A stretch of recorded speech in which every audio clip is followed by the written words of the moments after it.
Imagine sitting at your desk, the glow of a standard 60 Hz monitor straining your eyes, while the rest of the world has moved into a new dimension of fluid, high-dynamic range reality. For 4 years, Apple kept us waiting, leaving the original studio display to gather dust while competitors pushed the boundaries of mini-LED and high refresh rates. But that silence was just the calm before the storm, because the 2026 Apple Studio Display 2 hasn't just arrived. It has completely redefined what a professional workspace looks like. We're talking about a jump from the aging A13 Bionic chip all the way to the powerhouse A19 Pro, a shift that turns a monitor into a dedicated spatial computing hub. This isn't just a minor spec bump. It's a fundamental structural shift in how Apple treats its desktop ecosystem. Welcome back to my channel Tech Rivet for exclusive insights into the future of tech. Subscribe my channel. Hit the bell icon for more tech updates. Now, let's get into why this 27-inch beast is making every other 5K monitor on the market look like a relic from the past. The heart of the 2026 lineup is the split between the standard Studio Display 2 and the brand new Studio Display XDR. If you're a creative professional in the US, you've likely been torn between the beautiful integration of the original Studio Display and the raw power of the old, discontinued Pro Display XDR. Apple finally solved this by bringing promotion to the desktop. The Studio Display 2 now features a silky smooth 120 Hz refresh rate, utilizing adaptive sync technology that fluctuates between 47 Hz and 120 Hz, depending on your task. Think about that for a second. Scrolling through long lines of code, editing high frame rate video, or even just moving your cursor across the screen now feels as fluid as it does on your iPhone 17 Pro or your M5 MacBook Pro. This was the missing link. For years, users complained that jumping from a promotion MacBook to a 60 Hz Studio Display felt like a step backward in time. In 2026, that jank is officially dead. But the real magic lies beneath the glass. Apple has implemented a sophisticated mini-LED backlighting system with over 2,304 local dimming zones in the XDR model. This allows for a staggering 2,000 nits of peak HDR brightness. To put that in perspective, the original Studio Display capped out at 600 nits of SDR brightness. We're looking at a nearly four-fold increase in peak luminance. This means blacks are truly black, not that milky gray we've tolerated for years, and highlights pop with a realism that was previously reserved for $5,000 reference monitors. Whether you're grading Dolby Vision content or just watching 4K HDR YouTube videos, the contrast ratio of 1:0:0:0:0:0 to 1 changes the entire visual experience. It's the kind of display that makes you want to re-watch your entire photo library just to see the details you've been missing in the shadows. Let's talk about the brain of this machine, the A19 Pro chip. Why does a monitor need a chip that powerful?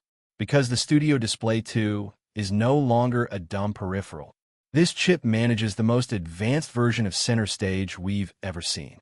The 12MP ultra-wide camera now features desk view and AI-driven lighting correction that makes you look like you're in a studio, even if you're in a dimly lit home office in Seattle. But it goes deeper. The A19 Pro handles the complex computational audio for the new 6-speaker array. Apple is claiming 30% deeper bass than the previous generation. And when you hear the spatial audio tracks, you'll realize they've essentially built a high-end soundbar directly into the chin of the monitor. It uses force-canceling woofers to ensure that even at high volumes, your screen doesn't vibrate or distort.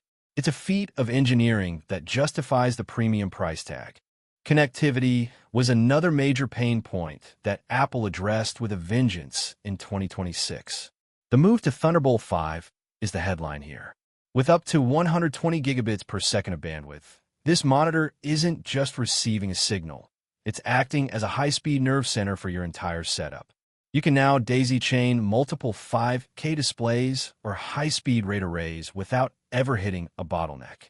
Plus, the power delivery has been beefed up to 140W. This means a single cable can fast-charge your M5 Max MacBook Pro while driving the display and all your peripherals. It's the ultimate one-cable dream. For those in the professional space, the inclusion of an upstream and downstream Thunderbolt 5 port means your cable management just got 10 times cleaner. The design, while familiar, has seen subtle but impactful refinements. The bezels have been trimmed down, leaning closer to the aesthetic of the Pro Display XDR, giving you more screen real estate in the same 27-inch footprint. The cooling system has also been overhauled. Despite the massive increase in brightness and processing power, the Studio Display 2 remains silent. Apple used a new internal thermal architecture that pulls heat away from the mini LED panel more efficiently, ensuring that even during a 10-hour render session, you won't hear a peep from your desk. And for the first time, the height-adjustable stand, which used to be a $400 add-on, is now more integrated into the base pricing structure for certain tiers, making the ergonomics of the Mac ecosystem a little less painful on the wallet. Looking at the competitive landscape in 2026, Dell and Samsung have tried to keep up with 6K and 8K offerings, but they lack the one thing Apple has: ecosystem synergy. When you plug a Mac into a Studio Display 2, the integration is seamless. True Tone, Night Shift, and the ability to control the display's hardware-level settings directly from Mac OS are features that third-party monitors still struggle to replicate perfectly. With the A19 Pro chip, this monitor even supports Hey Siri and Find My, meaning your desk setup is now a permanent, trackable part of your Apple ecosystem. If you're a professional in the USA looking to future-proof your workflow for the next 5 years, the Studio Display 2 isn't just a luxury. It's the new industry standard. It bridges the gap between the consumer-grade iMac and the ultra-expensive Pro rigs, providing a Goldilocks solution that is finally, after years of waiting, perfect.